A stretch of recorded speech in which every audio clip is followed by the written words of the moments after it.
Bueno, el tema que más preocupa en la Argentina es la inflación, lo dicen las encuestas, no hace falta las encuestas, basta con ir de compras para darse cuenta de la escalada de precios, incluso en estos últimos días, donde ya estamos en un proceso declarado de guerra a la inflación, donde hay reuniones entre el gobierno, dirigentes sindicales principalmente de la CGT, dirigentes empresarios, un industrial, supermercadistas, comerciantes, para intentar llegar a un acuerdo que le dé tregua a unos precios que aparecen descontrolados, agravados por una situación internacional de guerra en Europa, en Ucrania, que nadie sabe cómo termina y por lo tanto el impacto inflacionario. Al día de hoy, el pronóstico señala que la inflación de este mes podrá estar cerca del 6%, proyectando una inflación en torno del 60%, quizás más, de un tema que empieza a descontrolarse y que aparece como el problema número uno. Ante ese problema número uno hay varias propuestas que están dando vuelta. Y entre las más novedosas aparece, por un lado, una propuesta de dolarización, planteada por el espectro, podríamos decir, a la derecha del gobierno. Solo baste decir que lo más cercano a la dolarización que hemos vivido los argentinos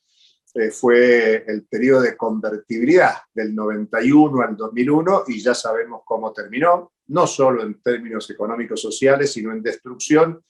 del aparato productivo y de la capacidad soberana de alentar el proceso de producción y circulación. No es solo una cuestión monetaria,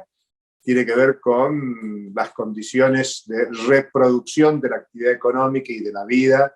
de la población en la Argentina. Tiene antecedentes mucho más lejanos, la dolarización. El emblemático dirigente del liberalismo en la Argentina, Álvaro Alzogaray, hace ya medio siglo que planteó eliminar el Banco Central y vincular las finanzas de la Argentina directamente a la Reserva Federal Estadounidense, que es una entidad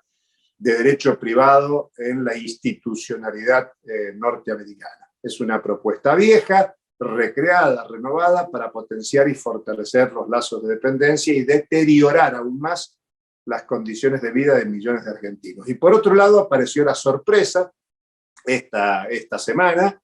el bloque de senadores del Frente de Todos, planteando una propuesta de un impuesto a bienes no declarados en el exterior. Ahí va a haber todo un debate técnico e incluso, si se quiere, político, y nos anticipamos a señalar que va a ser de difícil ejecución, no solo por razones jurídicas, legales, sino porque hace falta fuerza política para llevar adelante un proyecto que ya lo vimos en el tema de Vicentín. Yo me animaría a decir que era más sencillo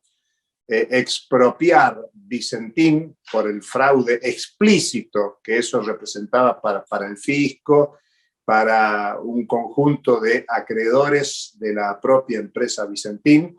y era marcar un camino de reestructuración del modelo productivo, sobre todo del modelo agrario, y esto no se llevó a cabo, y la excusa tuvo que ver con la no construcción de fuerza política suficiente para confrontar. En este caso, se habla de la fuga de capitales. La fuga de capitales,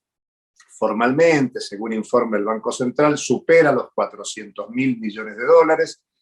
Eso, al ser fuga, tiene que ver con temas no declarados, y por eso es que hace falta investigar esta cuestión, reconocer quiénes están atrás de estos recursos. La vicepresidenta informó del tema con el embajador de Estados Unidos en la Argentina, pidiéndole colaboración de Estados Unidos para buscar dónde están estos capitales, apropiarlos y en ese sentido poder cancelar con el Fondo Monetario Internacional. La primera pregunta sería: ¿por qué Estados Unidos va a ayudar cuando Estados Unidos es el principal interesado en que el mundo invierta en sus propios activos, especialmente su moneda? Tengamos en cuenta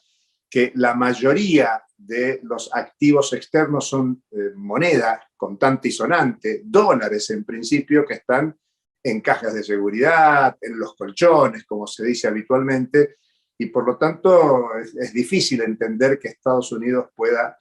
ayudar en este sentido a la Argentina. En rigor, lo que se está planteando es un discurso alternativo a lo que se resolvió en el Congreso, que es el acuerdo con el fondo, y de hecho el fondo ya acordó, desembolsó 9.700 millones de dólares que van a mejorar la contabilidad de las reservas internacionales, pero no va a alcanzar para el ajuste que está demandando el fondo, no solo en estos meses de auditorías trimestrales, sino en la perspectiva de cobrar este nuevo crédito del Fondo Monetario de Argentina. Lo que queda por ver es el impacto en la sociedad, el conflicto social que va a escalar, y de hecho mañana tenemos un nuevo acampe piquetero en la ciudad de Buenos Aires, y lo esperable, más allá del debate político, del debate económico, es que escale el conflicto social en la Argentina. Hasta la próxima.